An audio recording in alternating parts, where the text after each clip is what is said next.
Hey Kate, it's been a minute. I saw a video from someone else making a book.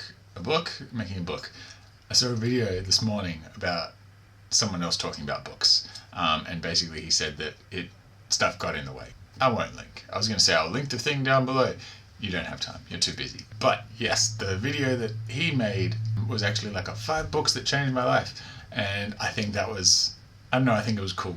Not that I think this is kind of even remotely the same, to be honest, because he reads much more in-depth than I do, much more serious books. But I put a little list together down here on my phone, and I'm going to run through 5 books. 5 books that changed my life, I guess. Okay, first one. Let's go first 2, huh? No. Come on, you're gonna focus. I don't know how this thing works. There we go. Zen and the Art of Motorcycle Maintenance by Robert M. Pirsig. Great book. Please don't ask me to ever tell you anything that happens in it, because I couldn't. To be honest, I can't remember a single thing that happens in it. But the reason this one's on this list is this is the book that made me start reading. So I bought this book, and if this book wasn't as good as it is, I never would have picked up another book. I picked this book up when I was in my initial phase of really wanting motorbikes, and I was like, Zen, that's a cool buzzword. And then motorbikes, I was like, this is, cool, perfect. I didn't read much at the time, but yeah, I can't, and I'm too scared to reread it, is the thing. So I can't tell you anything that happens in it, and I'm also too scared to reread it because of how much I loved it, and I don't think it can possibly live up to, when I'm asked what my favorite book of all time is, I say this.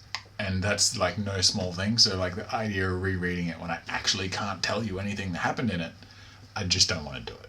This sits in a special place on the shelf sits on a special place in the shelf in my heart. So Zen and the Art of Motorcycle Maintenance, Robert M. Pirsig. Second one that I'll go straight to. Different one altogether. Stephen King, the first one in the Bill Hodges, I was going to say trilogy, but I'm pretty sure there's more than 3. It's called Mr. Mercedes.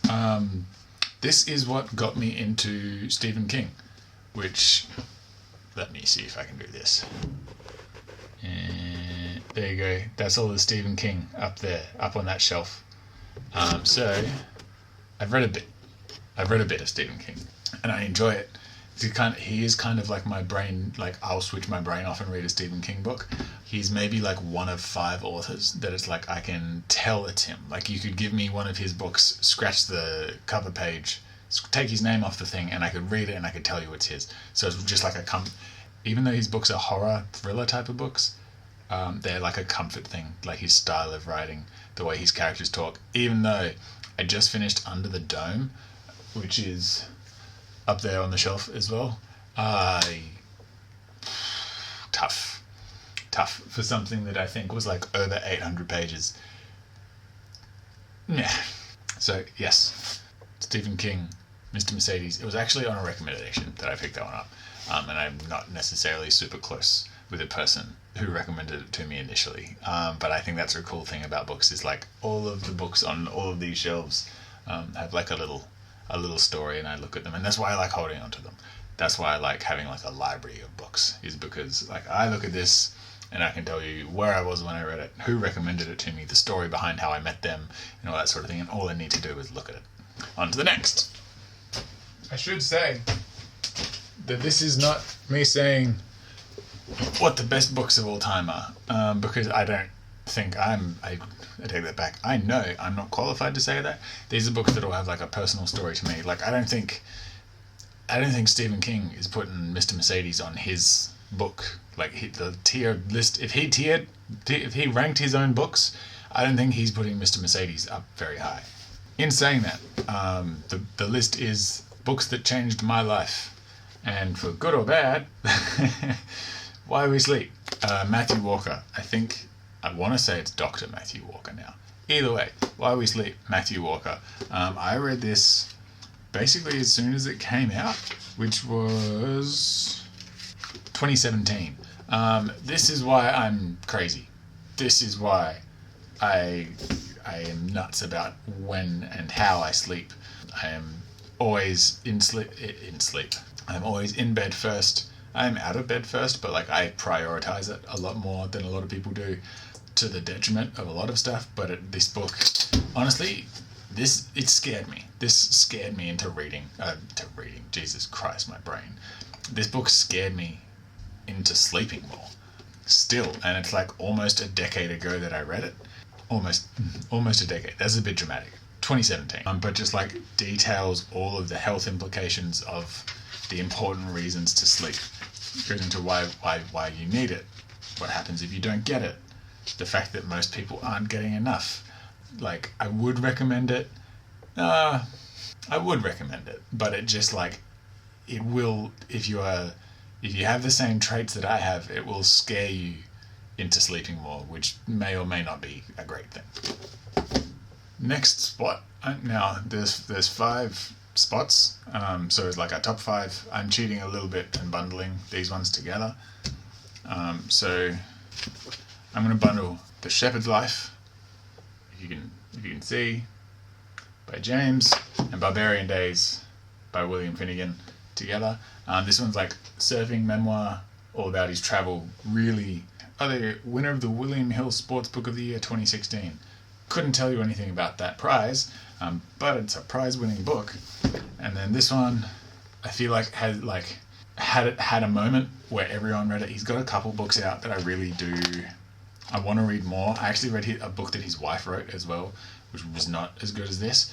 But if I'm putting both of these here, it's because they are kind of memoir, slice of life things, and I didn't. These are, if Stephen King is what got me into, like, okay, let me start again. If Zen and the Art of Motorcycle Maintenance is what got me into reading, and Stephen King is what made me feel not so bad about reading fiction, and I didn't like mentally beat myself up for not being productive, then these two are what really opened up like biography, memoir type books. It wasn't like pop science. It was genuinely just like, here, like, William is just going to write about stuff that he's done in his life, and James is just going to write about, hey, this is my life, this is what's going on. There goes that. I love them both. I read them both a really long time ago now, which is kind of why I can say that they've changed me, because like looking back, you can see like there's a very clear before and after. But yeah, that is Barbarian Days and A Shepherd's Life. Awesome books.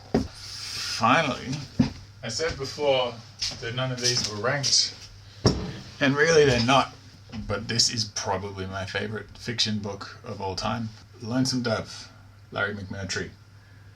Western, I would say, you almost want to say slice of life, but like that is a thick slice. Lonesome Dove, I'm not going to go into like plot details or anything, but this is one that, first of all, if you're scared of big books, read this, because it doesn't feel big. You care about the characters so much, and I loved every second.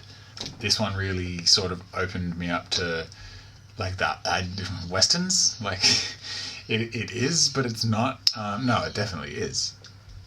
But it's just like it's amazing. It's a 10 out of 10, like, beautiful book. I could tell you where I was when I read the first page, and I could tell you exactly how I felt when I read that first page. I'm not going to do that because we would be here for a lot longer than I really want to be, because this video is already probably going to take longer to edit than I know how to do, and my laptop's broken, so I have to figure out how to do this. Anyway, that's a me problem for later. But yes, so not ranked, but if we were ranking, Lonesome Dove, Larry McMurtry, the book that changed sort of my reading habits or had the biggest impact on me before and after. I wish I could find like a really fancy, really nice hardcover version of it, because this guy is like, I can't get the words out. Like, I can sit here and I could talk about like any of these other books. I could just talk about like any of the books that are sitting around here. I can, you know what I mean? I can sit and I can gush and I can talk. I can tell you what's going on. But Lonesome Dove, I almost don't want to.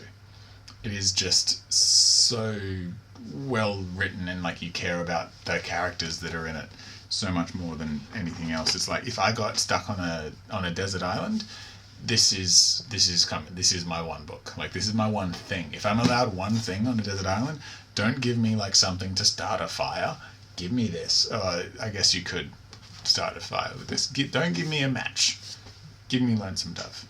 Anyway, I know you're busy, so you probably won't get around to seeing this for a little while after I chuck it up, after I figure out how to chuck it up, because my laptop's broken. I don't know how to edit. But yeah, 5 books that changed my life.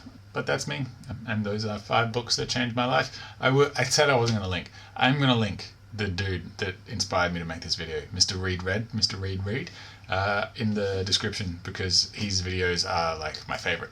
Having never met or spoken to the guy, I really like his videos. So, Mr. Reed, if you're seeing this, thank you.